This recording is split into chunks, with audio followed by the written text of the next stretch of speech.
નમસ્કાર દર્શક મિત્રો, સ્ટ્રીટ ન્યૂઝ ગુજરાતમાં આપ સૌનું હાર્દિક સ્વાગત છે।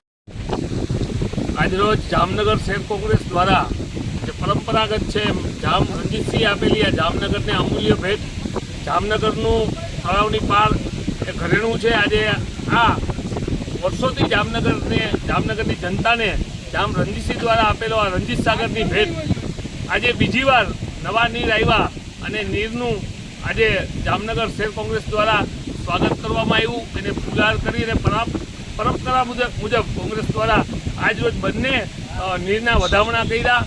સાથે સાથે એક વાત એ છે કે એક બાજુ જ્યારે તળાવની પાળમાં નવા નીર આવ્યા હોય પણ ક્યાંક ને ક્યાંક ઉપરવાસમાં જે કેનાલોમાં સાફ સફાઈ થવી જોઈએ એ કેનાલો સાફ સફાઈ નથી થઈ।